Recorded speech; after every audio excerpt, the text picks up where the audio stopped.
はい、どうも、こんにちは。法学の法学、片山です。今日はですね、ちょっと対談企画ということで、コーナー名は、教えてあなたの法学ということなんですけれども、教えてあなたの法学の第1弾ゲストとして、この方をお迎えしております。では、自己紹介よろしくお願いします。皆さん、こんにちは。私の名前は上山です。普段は聞こえない子たちに、聞こえる子たちも一緒にサッカーを教えたり、あとはデフサッカーの監督としても兼務しながら活動しています。よろしくお願いいたします。よろしくお願いします。今回、初めてのゲストとしてお越しくださったんですけれども、もともとね、出会いのきっかけからちょっとお話していこうと思うんですけども、何でしたっけ、出会い。最初は、巣鴨駅で駅まとべの掲示されたところを自分で、YouTube を持ってたので、その撮影に、様子を見に行こうかなと思って、で、それをYouTube に上げたり、Twitter に上げたりっていうところから、片山さんの方から、いろいろとそのメッセージしたのがきっかけかなと思います。ですね。その後になんかオンラインでなんかお話しすることもありましたよね。一回オンラインでね、主催が別にあって、そこであったっていうような感じですね。ですね。どうでした、最初の私の印象というか、オンラインならね、なかなか難しいかもしれないんですけど。難しいけど、今こうやってちょっと簡単に手話ができるようになってますけど、その時はね、全然なんか手話ができるイメージがつかめてなかったんですけど、一回オンラインでね、見た範囲の話になってしまうんですけど、あとはツイッターでのやり取りの中では、すごくこれから聞こえない人たちのためにいろいろ活発的に動きたいんだろうなっていうのは伝わってました。それがいい印象です。わあ、そうだったんですね。まあ確かに、あれ、そうですよね。2021年の10月か11月ぐらいに初めてお会いっていうか、オンラインでね、お会いしましたよね。2021年だった。そう。あ、そうなんだ。で、巣鴨駅で駅マートペイが掲示されたのはいつ？2021年の9月です。ああ、オンラインの方が先だったの？いや、オンラインがその後です。あるんですよね。で、駅マートペイが先で、来場した後にオンラインでした、ね。そうです、そうです。そう、9月か10月ぐらいだった、本当ね、直後ぐらいだったんですよ。だから、もうね、本当に何にもできなかったから、その時は。ですね。なるほど。はい。私はですね、おしゃべりな方だなと思ってる。おしゃべりな方だなって思ってました。なんかね、それまで聞こえない方とお会いしたことがあんまりなかったんですよ。だから、こんなに喋るんだってびっくりした記憶がありましたね。で本当に生まれつき聞こえないし、その、両親なおかげでもあるんですけど、普通の学級で、言語聴覚士の方で、幼少期からずーっと10年間、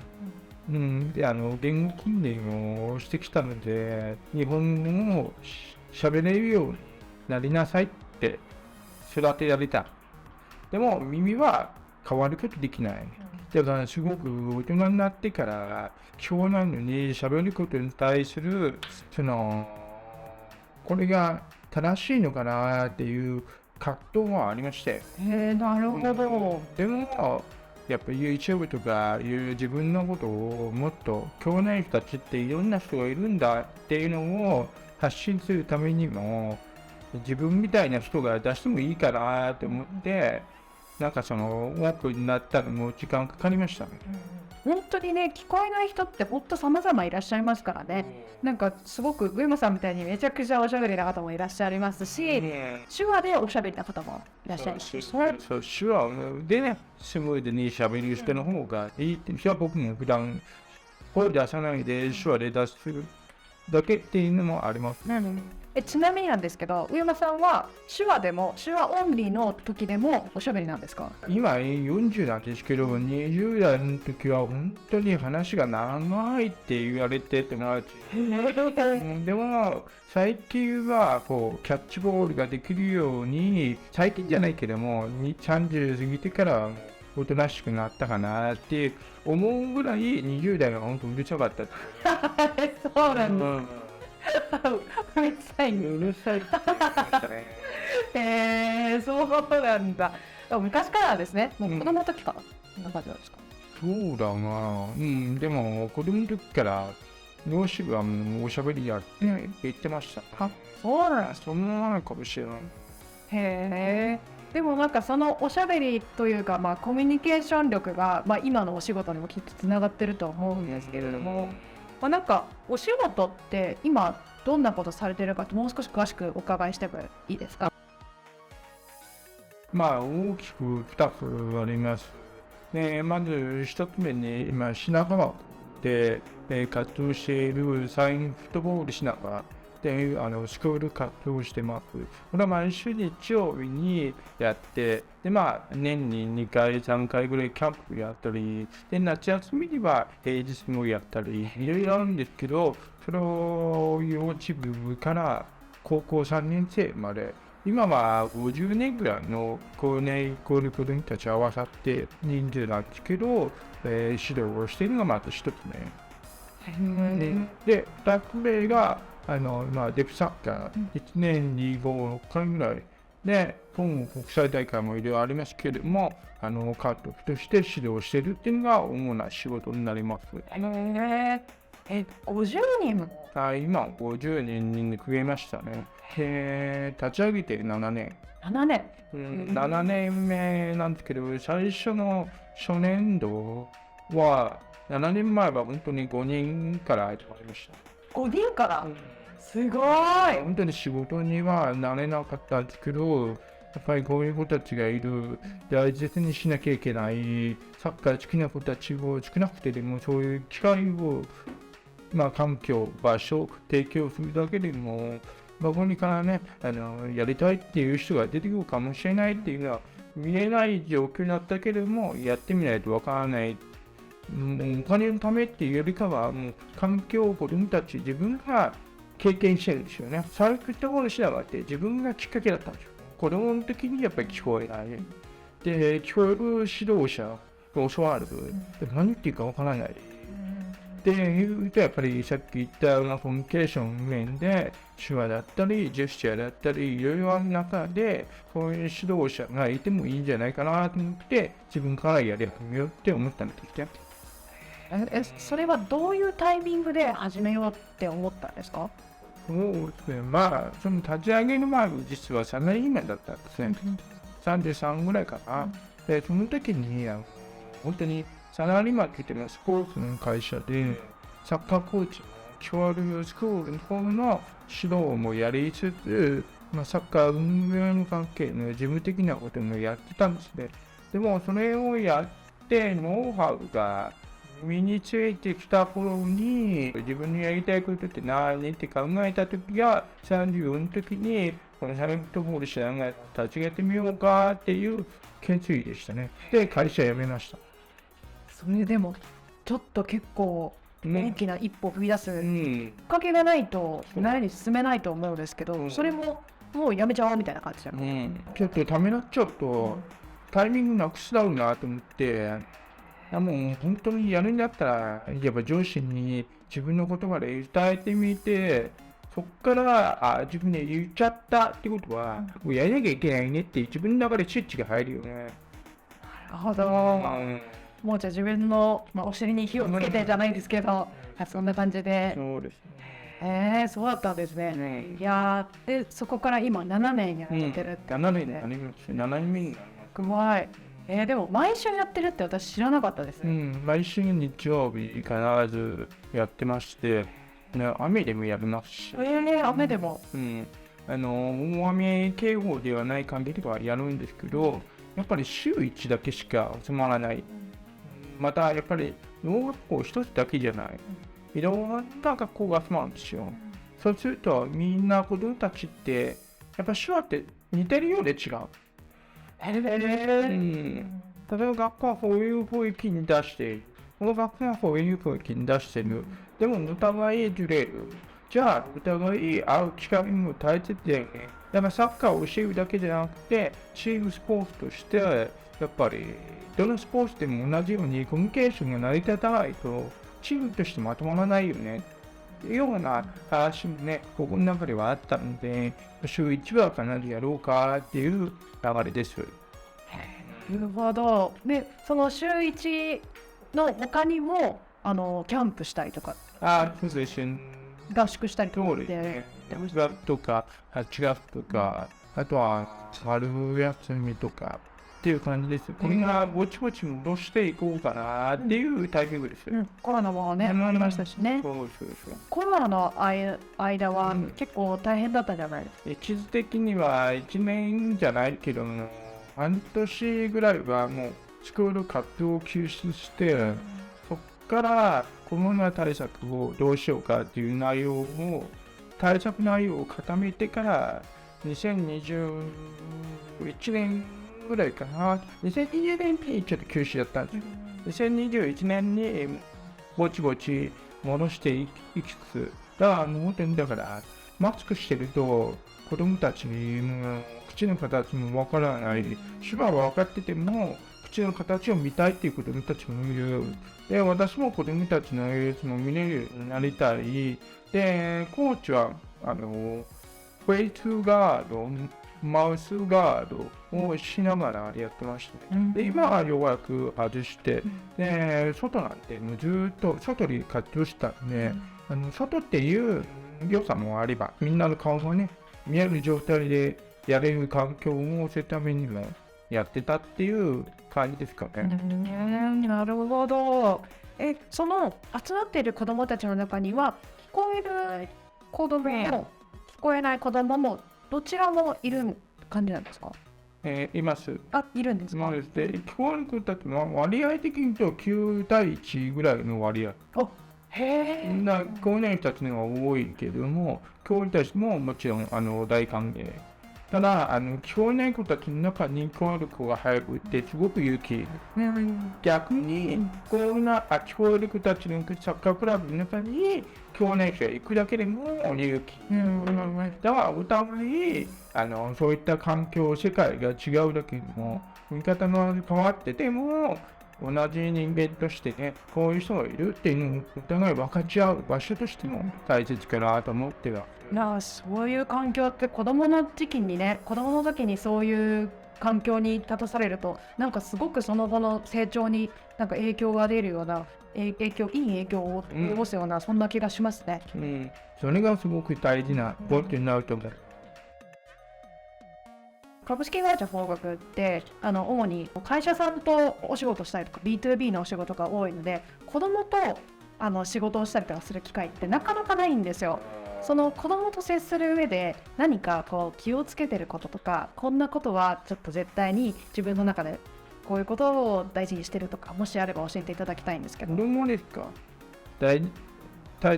気をつけなきゃいけないこと、なんだろうね。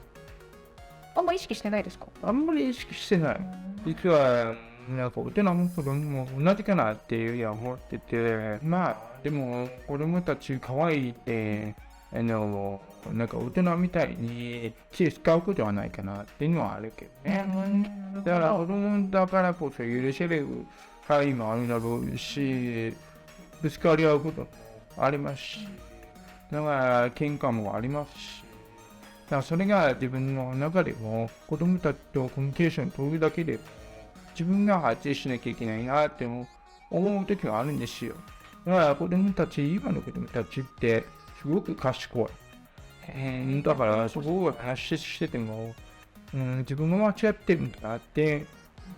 思えば、ちゃんと子供に対して対等に話すっていうのはやっぱり気をつけなきゃいけないかなっていうのは最近でも前でも思うことあるね。逆に子供に教えられるですね。やっぱりたくさんあるんですね。でもこの7年間、ずっと来てくれてる子とかっているんですか？ありますよ。みんなは立ち上げ当初からずっといるから、今高校2年生、高校1年生。めちゃくちゃいい話じゃないですか。そうなんですか。じゃあずっとその子の成長をね、こう見てるってことですよね。じゃあ、途中でやっぱり強いサッカークラブに入ったり、もっと磨きたりっていう子たちは、別の地域のサッカークラブに紹介します。だからうちのスクールにずっといる必要はないよって言ってます。できるだけ、ここはあくまでも最初の一歩。結局は、やっぱりこういう人と一緒にやる社会、サッカーだけじゃないし、仕事もこういう人と一緒にやらなきゃいけない時も起きるから、だからやっぱり僕は地域にサッカークラブから業務をお互い知った上で、教師たちと一緒にやる方がまだ分かりやすい。でも仕事だといろんなルールがあって、どういう取り組みから一緒に始めればいいのか分からない時もあるから、やっぱりこういう人たちの考え方とか、接し方とか、そういうのも含めて、やっぱり中学、高校からでも、やっぱり地域のサッカークラブと一緒にやった方がいいっていう考え方は一応持ってます。でも、その中でも勇気がない。でも、こういう子供たち同士で楽しみたいっていう考え方もいるから、それはそれにうちのスクールの方で週1変えればいいと思います。そこの選択肢を与える。なるほど。その選択肢を与える、こう突き放すのではなくて、ちゃんとその子の成長に合わせて親身にその選択肢を与えてるってことなんですね。そうです。素晴らしい。やっぱり、大人になっても自分、やっぱり教育たち同士のサッカーコーチの仲間たちも大切しないとつなげることできないし、だから自分ができないでね、子供にも出世あげるなんて無理があるし、まずは自分ができて、子供たちもできるような環境を作ってあげないと、うまく成功しないし、やっぱり自分もまず考えていい方向にやりましょうっていうのが、自分がね、始めるのが大切ですね。すごく勉強になりますね。勉強にならない。勉強になりますよ。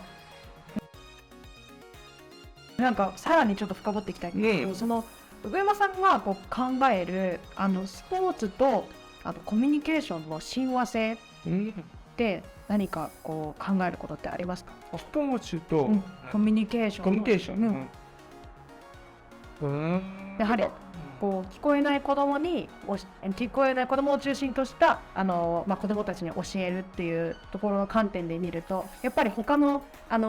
スポーツの監督やその指導者とは違う目線をお持ちなのかもしれないなってちょっと思って、ちょっとお伺いしてみたんですけれども。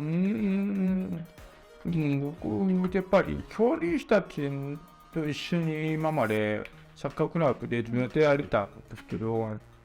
で、サッカーに自分が出会うタイミングが18からだったんですよ。それまでは教師たちと一緒にやってたんですけど、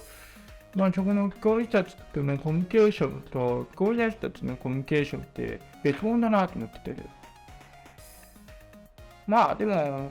根本的なそのコミュニケーションの重要性っていうのはお互い同じなんですけど、コミュニケーションの取り方が全然違うし、こっちは手話だし、こっちは音声日本語だし、っていうところ違いはもちろんありますけど、でもチームとして、試合に出て勝たなきゃいけないのに、コミュニケーションができてない、何を言っていいか分かってない状態でサッカーをしている自分がいると、やっぱり自分の中ではちょっとチームとしてやってる感が伝わってこなくて、じゃあやっぱりチームってコミュニケーションって切り離せないよねっていうのは気づかせてくれたのがデフサッカーなんですよね。初めていろんな言葉が見えてきてるなーっていうのがやっぱり手話があってから専門用語だったりみんなのやり取りが分かる。これがすごく嬉しかった。でも教師たちのサッカーやってても結局サッカーは好きな、楽しい。でもどういう戦術でどういうサッカーをしたいのが伝わってこなくて、でコーチの話をしててもな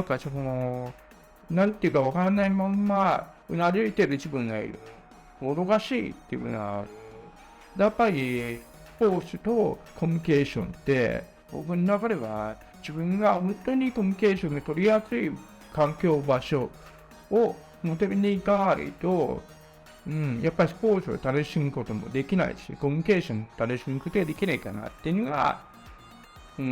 やっぱりデフスポーツは自分に合った環境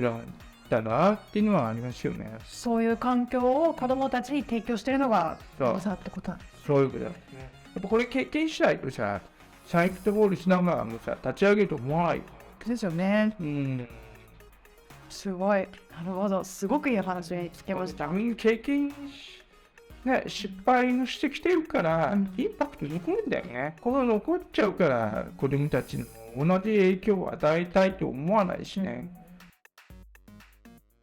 もうちょっと経ってから、デフスポーツについてもちょっとお話をお伺いしたいと思うんですけど、そのちょっと直前にちょっといろいろ聞きたいんですけど、その今子どもたちとのコミュニケーションのお話とか、デフサッカーに出会った時のお話とかいろいろしていただいたんですけれども、今デフサッカーの監督もやられてるじゃないですか。選手と接する上でも大事にしていることって、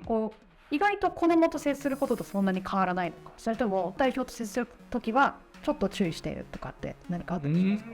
すか？言える場合で言うと、選手の方がやっぱりサッカーのことよく知ってる人たちが多くて、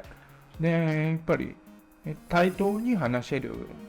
のが今のすごくポイントになってるから、監督だから選手だからっていう立ち位置で話してしまうと、どうしても上下関係が出てしまうのは今の時代に合わない。今の選手たちはどっちかというと自分で考える力を持ってる人たちがいるし、やっぱり自分から意見を出してもこう違うって言える選手も出てきたので、それはいい意味で捉えてるんですよ。だからその自分の考えを話せる選手じゃないと戦うにあたって自分で判断、決断をしなきゃいけない。この連続ができる選手が今のピッチに必要なんですよ。やっぱりベンチから掛け声、手話で出す、これタイミングがずれるんですよ。言いたいとき、伝えたいときに伝わらない。だから見てくれないと、手話って目が合わないと手話はできないじゃないですか。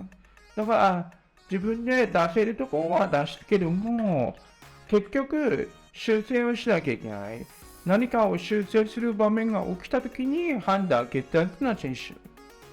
だからそういったコミュニケーションの中でも、ちゃんと選手たちと向かい合って、対等に話せるような選手が育ってないと、なんか言われて、